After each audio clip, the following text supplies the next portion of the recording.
Espíritu Santo. Ruach. ¿Qué significa? Viento sagrado. Santo, sagrado, puro, consagrado, Sano. sano, exacto. Todo lo que es puro. Kadosh. Que de hecho si lo miramos en numerología es 8, igual que la vida eterna. ¿Qué es el Espíritu Santo? ¿O quién es? Una influencia.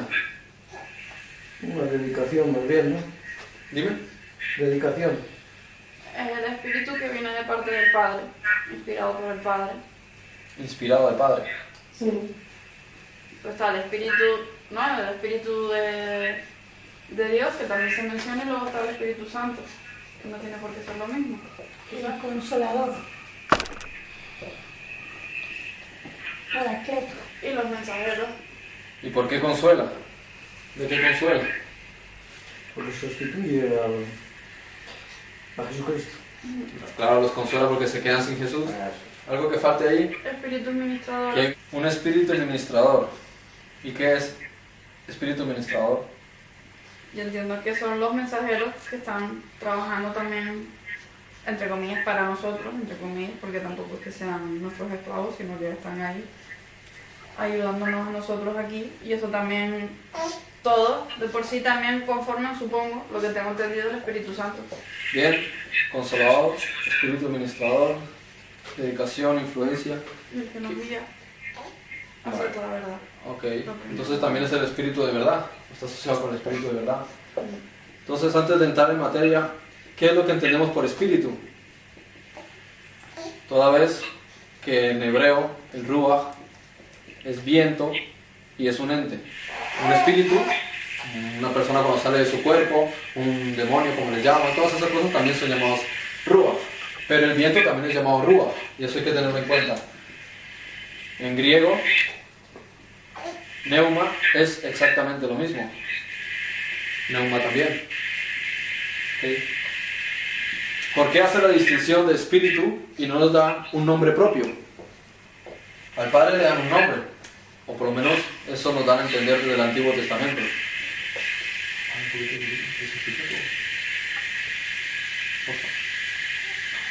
Al Padre le dan un nombre, al Hijo le dan un nombre, pero el Espíritu Santo es un nombre compuesto.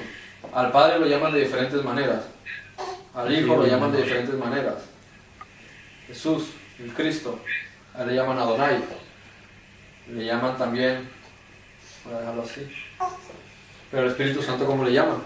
Realmente no tiene relevancia porque son demasiadas cosas y demasiadas entidades las que están trabajando a su vez dentro del Espíritu Santo. Yo pienso que el Espíritu Santo viene de parte de Dios para ayudarnos a nosotros, De alguna manera el Espíritu Santo trabaja a través de ti. para encauzarnos a nosotros en el camino hacia Jesús. Nosotros recibimos y luego obviamente Sí. después vamos a participar con ellos de todo. Vosotros que tenéis al Espíritu Santo, a vosotros se os ha sido dado el Consolador, que es el Espíritu. Vosotros que habéis recibido la unción. Entonces, Sí, obviamente nosotros recibimos todo lo que a través de ellos nos hacen llegar de parte del Padre y del Hijo. Pero ellos son como son como los intermediarios, como El catalizador. los catalizadores, y nosotros somos como el objetivo. Una pregunta. Y luego ya obviamente cuando pase todo lo de la rebelión ya todos seremos todos iguales, pero digo yo. Nosotros podemos ser parte del Espíritu Santo, no Ada. Pueden los ángeles ser parte del Espíritu Santo, Jesús parte del Espíritu Santo. ¿Cómo se explica cuando dice la Escritura que Jesús fue ungido por el Espíritu Santo? Que fue empapado del Espíritu Santo. ¿Pero qué quiere decir eso? Que fue lleno, que fue... El Espíritu Santo lo ungió. Yo pienso que de parte del Padre, Está influenciado por... Si el que unge es mayor, pues si no, porque ¿cómo lo venía unge? de parte del Padre. Claro, entonces no pudo haber sido un ángel, porque No. los ángeles le sirven. Por eso se puede ver de dos maneras el Espíritu Santo, como la influencia, o sea, lo que es del Padre. Sí, pero la influencia entonces tendría que tomar decisiones por sí mismo, tener una autoridad para poder ungir al Hijo, porque si no, el Padre debería ungir al Hijo.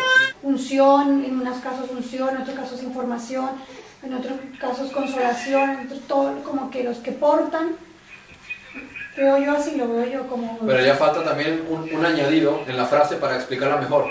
dirían entonces, el Espíritu Santo ungió a Cristo de parte del Padre. Después hay otra parte que dice, y Jesús, habiéndoles dado mandamientos por el Espíritu Santo, o sea, hay otra ocasión en la que también es el Espíritu Santo el que le dice a él qué mandamiento le tiene que dar a los discípulos. ¿Cómo puede ser que él tenga que rendirle cuentas al Espíritu Santo? Si fuesen No, el ángeles. Espíritu Santo es esa es la palabra, portavoz. No es cuando le dice a Satanás, aléjate de mí, deja de acosarme, y entonces vienen ángeles y le sirven. O sea que los ángeles están supeditados a él, pero si de alguna manera viene un portavoz, tiene que haber un representante del portavoz. O tiene que haber algo que identifique ese portavoz. Por ejemplo, cuando dicen, el cuerpo de Cristo está basado en Cristo.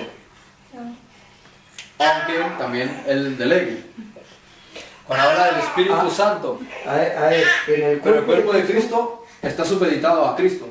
Aquí no dice el Espíritu de Dios, en este caso, dice el Espíritu Santo. Está supeditado al Espíritu. Pero el cuerpo de Cristo también se entiende a todos los reunidos, a la congregación de Cristo. También pero están sujetos a Cristo. De Cristo.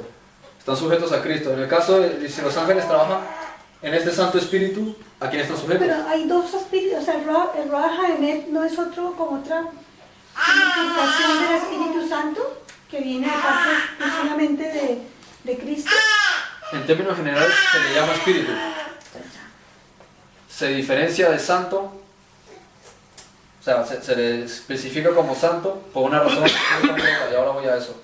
Entonces, del Espíritu está lo que trabaja en lo relacionado con llevarnos al conocimiento de todas las cosas. La verdad. Ajá. Y después hay otros concretos: Espíritu de Jehová, Espíritu de sabiduría, Espíritu de temor a Dios, Espíritu de multitud. Isaías menciona 7 importantes, los 7 más concretos, que son los que se encargan de las funciones espirituales. Pero ¿por qué habla uno de la palabra espiritual? Que es el punto neurálgico del tema.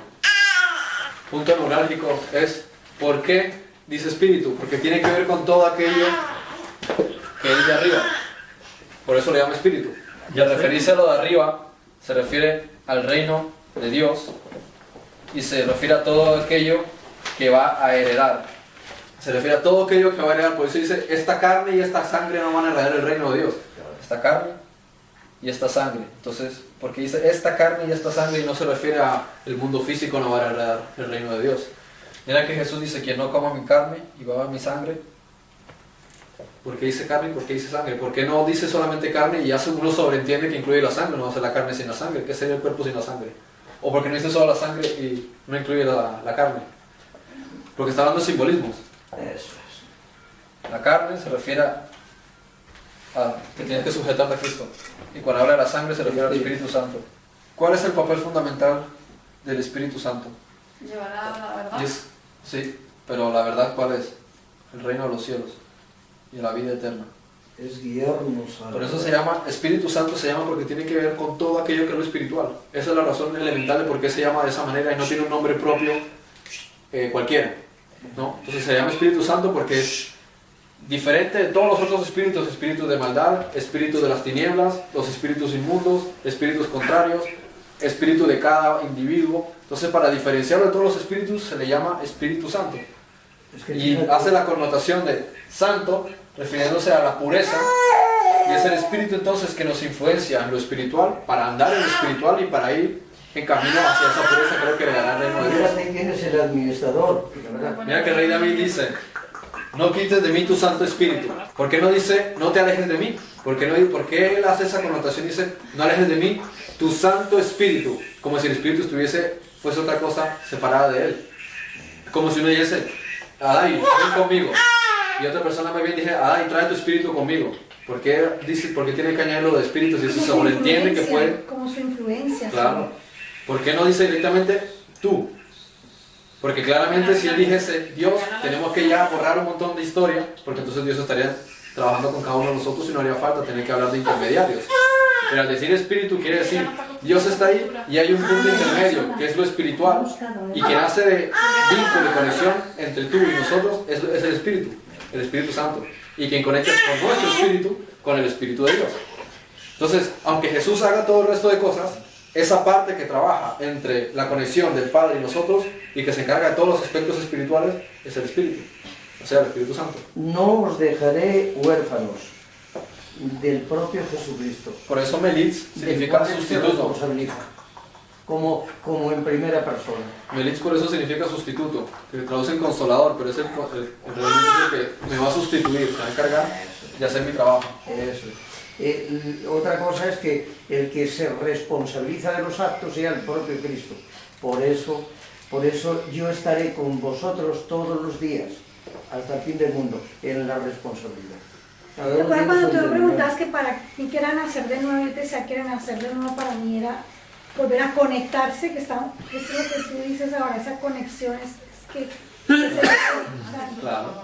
Es que por eso dice, conecta otra yo os vez. bautizo en agua, pero viene uno más grande que yo, que no soy digno de desatarle la correa de los zapatos, de las sandalias, claro. Él os bautizará en Espíritu Santo y en fuego. Pero ¿por qué me va a decir que me bautice en Espíritu Santo y me bautice en fuego o me bautice en agua?